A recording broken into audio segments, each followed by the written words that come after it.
Chapter 6. Farley Drexel meets Ratface. In August, Turtle needed his yearly checkup and shots. Mum and Dad asked around and decided on the Ark, animal hospital near the highway. To get there, we drove through town, across a bridge over a lake where Alex and I dug worms, up a long hill, and all the way out to the highway. It seemed to me they could have found someplace closer. Turtle always shakes when he goes to the vet's. I don't know how he knows he's going to get his shots, but he does. I tried talking to him softly, telling him it would only hurt for a second, but he whined and cowered in the corner anyway. On the way back, we stopped off at Sandy's bakery near the highway. They make the best brownies I've ever tasted, and without nuts. Mum is allergic to nuts, which means she can't even eat peanut butter. Without peanut butter, I might starve. The week before school started, I had a lot of trouble falling asleep. It was too quiet in Princeton. I missed the sounds of the city, and I tried not to think of Kreskin's crystal sitting in its box on the shelf in my closet. I tried counting sheep and reciting the alphabet backwards instead. But when that didn't work, I just couldn't help myself. I jumped out of bed and got it. As I held it up, I imagined Kreskin himself standing at the foot of my bed, chanting, "Sleep, sleep." I woke up the next morning with my Kreskin's crystal under me. I had a pain in my backside from sleeping on top of it. And I felt really guilty about having used it at all. I cheated on Jimmy Fargo. We made a deal and I'd broken it. Some friend I was. I wanted to tell him it was okay with me if he decided to use our rock, but Jimmy was in Vermont with his mother and they'd had no phone up there. And I wasn't the only one who was having trouble sleeping. "I can't sleep anymore," Fudge said at breakfast. "Why not?" Dad asked. "I'm afraid." "Of what?" Dad asked. "Monsters." "There are no monsters," Dad told him. "How do you know?" "Because I do," Dad said, spreading strawberry jam on his toast. "Did you learn it at college?" Fudge asked, making mush out of his cereal. "No." "Then where did you learn it?" Fudge asked. Dad sipped his coffee and then he said, I learned it at high school." "Oh, come on, Dad," I said, laughing. Dad gave me a look to let me know I should keep quiet. I wondered if he and Mum had told me ridiculous things like that when I was a little kid, and if I'd believe them. "I'm still afraid," Fudge said. "I want to sleep in Peter's room." "No way," I said. "There's no way I'm going to have him in my room. He talks in his sleep." "Oh, then I'll sleep with Mommy," Fudge announced. My mother, who had been reading the morning paper, looked up. "What?" she said. "From now on, I'm sleeping with you," Fudge said. "No, you have your own room, Fudgy," Mum told him. "You have your own big boy bed." "I don't want my own room," he shouted. "I want to share. Sharing's better. You always say so." Mum sighed. "That's different," she said. "Sharing is for toys and cookies and..." "Or maybe if Turtle sleeps with Fudge," Dad began. But I didn't wait for him to finish. "Hey, wait a minute. Turtle is my dog, remember?" "But you're willing to share him, aren't you, Peter?" Dad asked. "Not at night. He sleeps with me." Fudge started to cry. "Nobody cares about Fudgy. Nobody cares if the monsters eat him up." "Nobody's going to eat you up," Mum said. "How do you know?" Fudge asked. "Because I do, that's how," Mum said. "Did you learn it in high school?" Excuse me," I said, getting up from the table, but that's where I came in. Fudge solved his problem by himself. Every night, after the rest of the family had gone to sleep, Fudge dragged his Snoopy sleeping bag down the hall and parked himself in front of Mum and Dad's bedroom, where he slept. And Mum and Dad didn't do a thing about it. They'd just get up in the morning and step right over him. They told each other it was just another phase, that he'd get over it. If Fudge wasn't going through one phase, he was going through another. I couldn't help thinking that one of these days Tootsie would be going through these phases too. The way it looked now, there may be no end. On the day before school started, Alex and I rode our bikes to the shopping centre to buy our school supplies. And that reminded me of Jimmy Fargo and how we always used to go shopping for school supplies together. I felt really lonely thinking about Jimmy and scared about what school would be like. Maybe all the kids would hate me. Maybe I'd hate them. Maybe we'd hate each other. Maybe I'd get a dumb teacher. Dumb teachers are the worst. I should know. I had one in 3rd grade. And that night I didn't even try to sleep without my Kreskin's crystal. Even so, I woke up a million times during the night. The next morning, I asked Mum how she expected me to walk Fudge to school, and still ride my bike with Alex, because Alex told me that all the kids in Princeton ride bikes to school. Well, maybe you could ride slowly and Fudge could walk beside you, she said. Oh, come on, Mum. Well, maybe you could walk him until he knows the way by himself. That might take all year, I said. Besides, I want to go to school with Alex. Look, Peter, how about if you just walk him for the first week and then we'll see what happens? I don't think you understand, Mum. Sixth graders don't walk kindergarten babies to school at all. And I don't think you understand how disappointed Fudge is going to be, Mum said, slamming the refrigerator door. But if that's the way you feel about it, then I'll take him myself.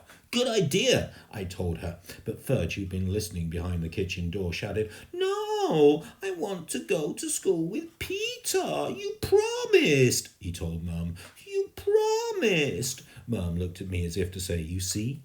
Oh, all right, I said. I'll ride and you can follow me.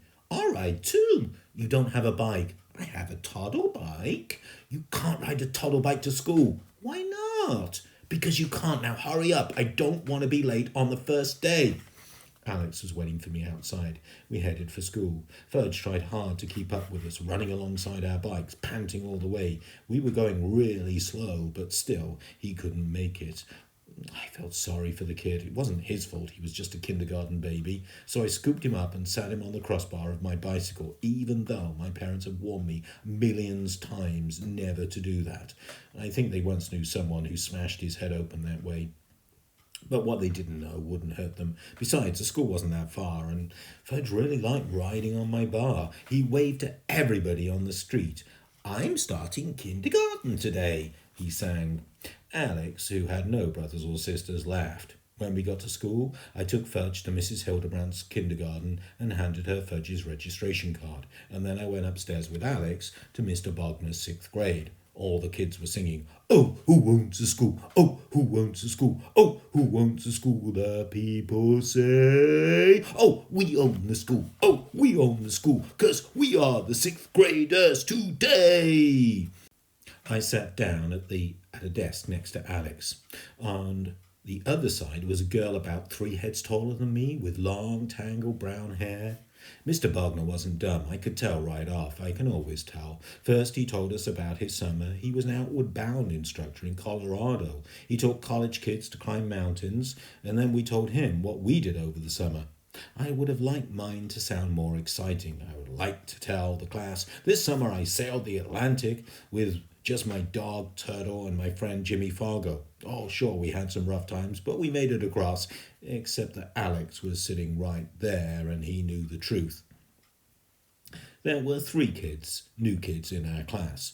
I was the only one from New York. Another boy, Harvey, was from Pennsylvania, and the girl, Martha, was from Minnesota.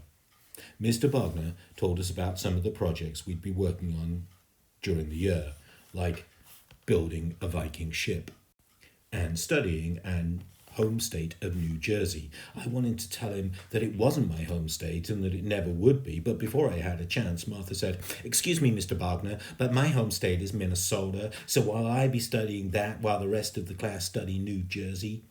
No, Martha, Mr. Bogner said, as long as you're living here, you can consider New Jersey your new home state. But Mr. Bogner, Martha said.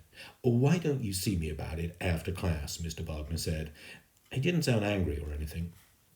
Later I found out the girl who was sitting next to me, the tall one with the tangled hair, is named Joanne McFadden.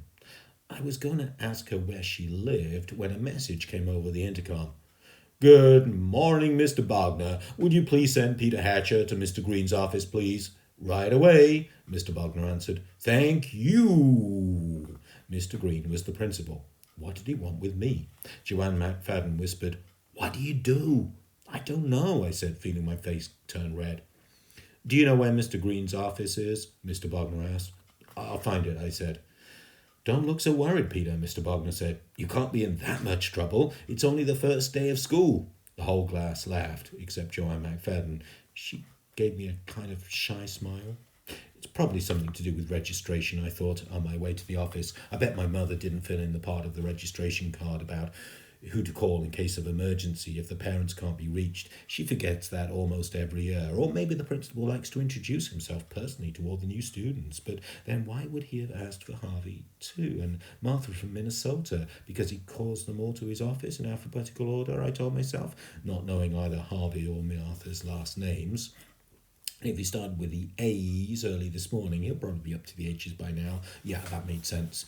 I found Mr. Green's office. I'm Peter Hatcher, I told his secretary. Go right in, she said. He's expecting you. You wanted to meet me? I said to Mr. Green. I mean, see me? Hello, Peter. Mr. Green looked something like my uncle, but my uncle is clean-shaven and Mr. Green has a moustache.